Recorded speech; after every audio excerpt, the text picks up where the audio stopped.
Today I'm going to share with you my experience in making a short film on a very tight budget. I'll be sharing with you my process in the pre-production phase, from writing the script to casting actors and more. So grab yourself a drink and let's get to it. What is up guys, welcome to my channel. My name is Juan and this is the first video of 3 where I will share some tips into making a short film on a low budget from pre-production to post-production. This short film is called Heavenly Match and it is a romantic comedy revolving around the idea that timing is everything when it comes to finding love. I am a sucker for rom-coms, with my favorites being Forgetting Sarah Marshall and When Harry Met Sally. So I wanted to give it a try and Heavenly Match is the result of that. So let's go ahead and talk about writing the script and anything that comes along with that territory. As a beginner and low budget filmmaker, my resources are very limited and I don't know any screenwriters, which means I had to come up with the story and write the script myself.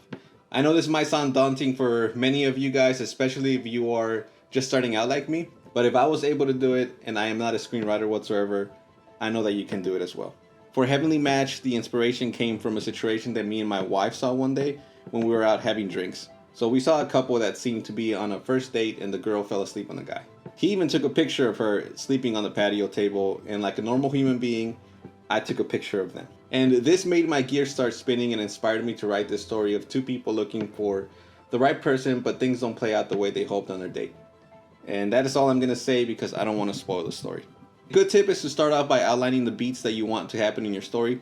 I personally started with the ending and worked my way to the beginning of the story. Having an idea of what you want your story to convey will help you a lot. If you will be the one directing and shooting your short film, it doesn't have to be perfect.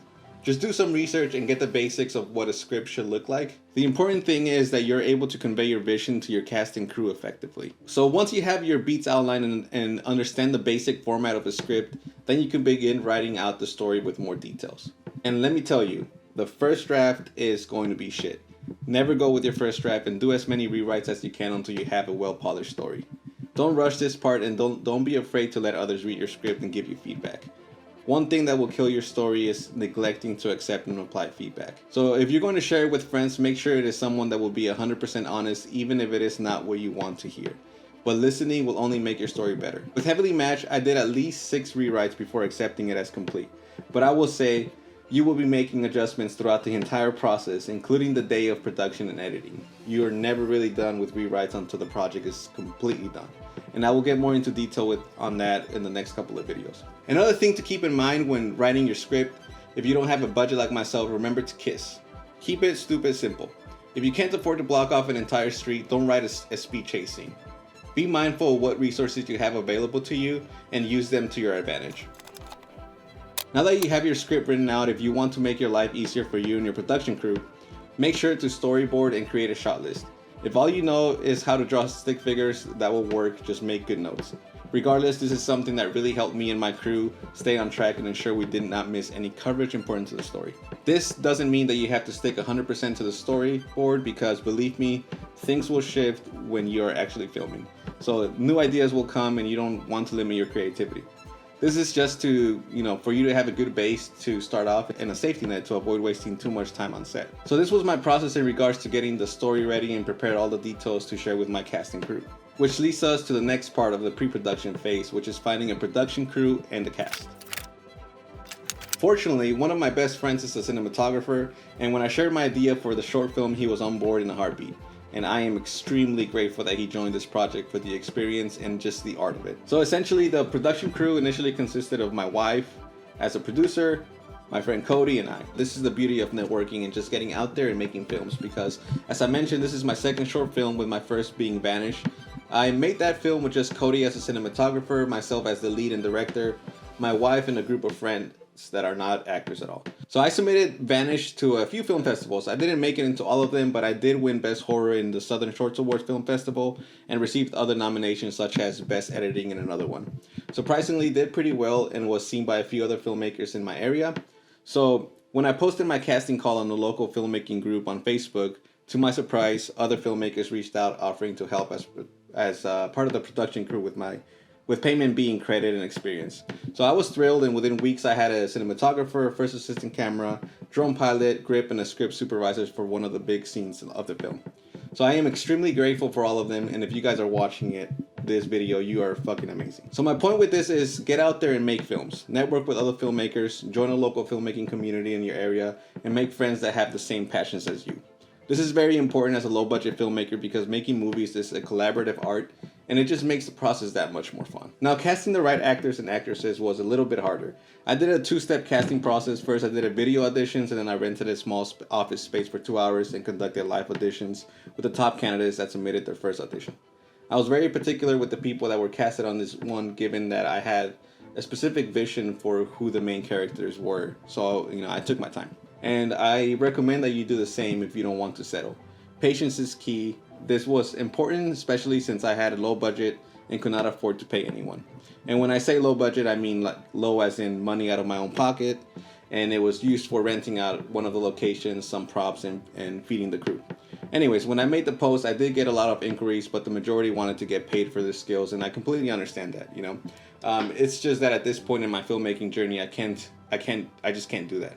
But that is the goal. This does not mean that the actors in Heavily Matched didn't get anything out of this project. This leads me to the next point, which is negotiate with your actors. If you can't provide monetary value, you can pay them by providing them with footage for their reels, give them IMDb credit, and stills for their portfolio. So just provide some type of value in any way that you can. Also ensure that their experience on set is pleasant. You don't want to be a dick to them when you aren't paying them. And even if you were, don't be a Richard, because nobody likes a Richard. So this is my experience in getting an amazing cast and crew for Heavenly Matched with little to no budget. And if my experience is providing you insightful tips for your next project, hit that like button. That way I know I'm on the right track. Moving on to location scouting and props. Here I'm going to reiterate, use your available resources to your advantage. Unless you live in a box, I am certain that your hometown has some interesting scenery and cool locations you can shoot something guerrilla style. Some location ideas. Use your city. Heavenly Matched takes place in my current town, and drone footage of that downtown area was taken, and one scene was also shot here. Guerrilla style, of course, but it helped increase the production value. Use your own place. I used my own home for one of the scenes and used my own decorations to set dress the room that was used to shoot. It was just about getting creative in this specific location. Another thing that you can do is rely on friends and family. Fortunately, my mother-in-law has a beautiful home and they built themselves a bar in their basement. And I asked them if they will allow me to shoot one scene there, and I am glad that they did because it made that scene so much better. Trying to fake a bar on our own would have been pretty difficult. So the only thing I had to get separately was some non-breakable glassware and fake ice for continuity purposes. Another thing you can do is rent out a small space. This is where networking and making connections comes into play. You just have to be willing to put yourself out there. I conducted the live auditions in a shared office space, which I really liked the feel of. So I talked to the manager of the building and shared with him my vision for the film and asked if I rented out 2 office rooms if I could shoot my film there. Unfortunately, he agreed. It was about $80 for half the day, so that was a blessing. So all in all, I was able to get the locations I did by using what I had available to me, and with the exception of the rented space, of course, but even that, it wasn't that much. Since I did not want to waste people's time, I stacked each actor's arrival on the call sheet to when we would be shooting their coverage. It made it easier for everyone to come in and wait only a few minutes while we set up, for their specific scenes, rather than having them wait around until their presence was needed.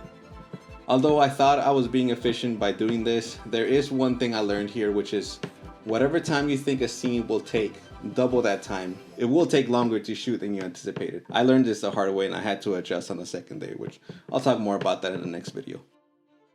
Another thing I did was to do a table read. I did this virtually, of course. Not all were able to make it, but this helped the ones that attended understand the direction of the story and character arcs better, which made the coverage go a lot smoother and faster. This was also a great opportunity for the actors to see each other prior to shoot day and help break the ice prior to filming. I know this was a lot, but I learned that the pre-production phase is one of the most important stages in the filmmaking process. The more prepared you are, the better you can convey your vision to your cast and crew.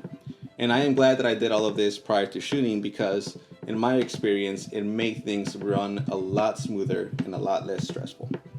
So if you found this video useful, don't forget to subscribe so we can learn how to become filmmakers together. I'll see you guys in the next video.